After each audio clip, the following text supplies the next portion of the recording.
শাস্তি চাই। ৩৫ বিধানসভা কেন্দ্র মন্ত্রী সুশান্ত চৌধুরী আশ্রিত সন্তানের গ্রেপ্তার দৃষ্টান্তমূলক শাস্তি চাই। মানুষ মন খুলে কথা বলবার জায়গা খুঁজে পাচ্ছে না। এইরকম ভয়ঙ্কর দাবি বন্ধ করতে হবে। ৩৫ বিধানসভা কেন্দ্র বিজেপির ধারাবাহিক দাবি বন্ধ করতে হবে। আগরতলা শিবনগর সিপিআইএম কর্মী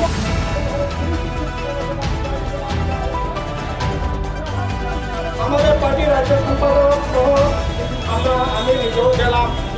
কি দেখলাম, দেবু চক্রবর্তী আক্রমণ করেছে, ঠিক আছে, ইউআইএফ করে, কমিউনিস্ট পার্টি করে, আবার ভোটে দায়িত্ব নিয়ে কাজ করেছে, তার জন্য তার উপর আক্রমণ হতে পারে, আক্রমণ করে বিজেপি এটা করাটা বিজেপির পক্ষে স্বাভাবিক।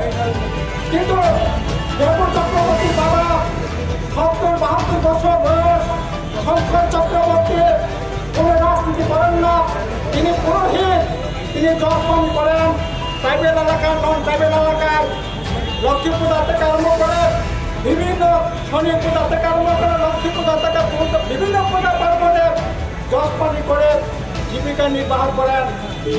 ৭০-৭২ বছর হবে, কেন তার উপর আক্রমণ হবে? আমরা গিয়ে দেখলাম মাথা ঠেকলে গেছে, কোমরে সেখানে ফুলে গেছে।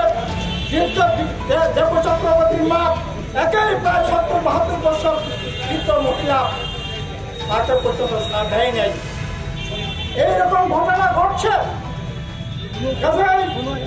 এই যে ভয়ঙ্কর অবস্থা গোটা রাজ্যের মধ্যে, এখন যারা নেশা কারবারে, যারা সন্ত্রাসে, যারা আক্রমণকারী, যারা দুর্বৃত্ত, তারা এখন মনে করে এই সরকারটা আমাদের, তারা মনে করে সরকারটা আমাদের, আমরা যা খুঁজে তা করব, সরকার আমাদের কিছু করবে না।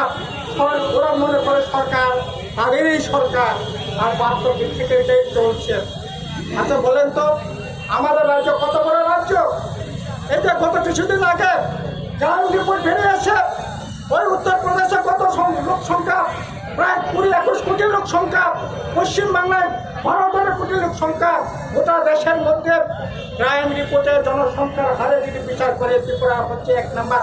গোটা ভারতবর্ষে ওই ক্রাইম রিপোর্ট সেখানে হচ্ছে আমাদের ত্রিপুরায় তো ৫৫ স্থানে ৫ নম্বরে। কোথায় নিয়ে যাচ্ছে? কোথায় নিয়ে যাচ্ছে? ওই নেশার যে দূরত্ব গোটা দেশের মধ্যে, ছত্তিশগড়ের পর আমাদের রাজ্য হচ্ছে ২ নম্বরে। এরকম তো হওয়ার কথা ছিল না। নেশা বিরোধীর কথা বলেছেন, এত কিছু বলার পর এই ভয়ঙ্কর পরিস্থিতি কেন হবে? এরকম তো নয়। এখন এগুলি করবার পিছনে কি কারণ থাকতে পারে? আরে ভোটে তো জিতেছেন, গোটা দেশের মধ্যে এই পশ্চিম ত্রিপুরা লোকসভা কেন্দ্র বিরুদ্ধে জিতেছে, ১ নম্বর জিতেছে নৌতার বিরুদ্ধে। মধ্যপ্রদেশের ৭৮% ভোটে জিতেছে নৌতার বিরুদ্ধে লড়াই করে। সেকেন্ড জিতেছে ৭৬%, তাও মধ্যপ্রদেশে। আর ত্রিপুরায় গোটা দেশের মধ্যে ত্রিপুরার বিপ্লবকে ৭৩% ভোট পেয়ে সেখানে ৩ নম্বর, তৃতীয় স্থান অধিকার করেছে।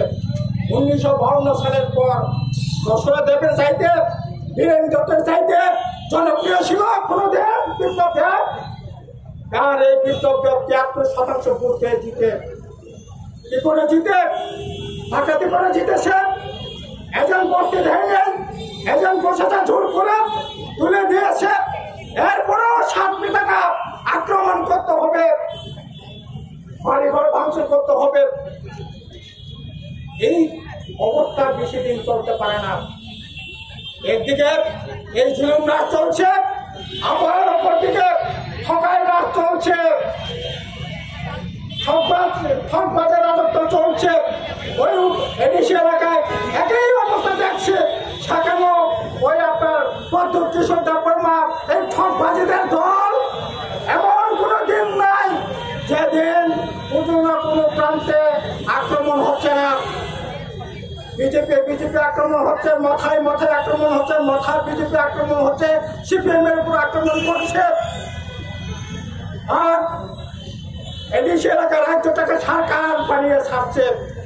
এই যে গত কিছুদিন আগে ঠকবাজি কারখানা দেখছেন তো, 110টা চাকরি সেখানে নেবে, 27,000 উপর ইন্টারভিউ হবে, কি করে প্রশ্নপত্র পাস হলো, বিচার হলো, কারা অ্যারেস্ট হয়েছে?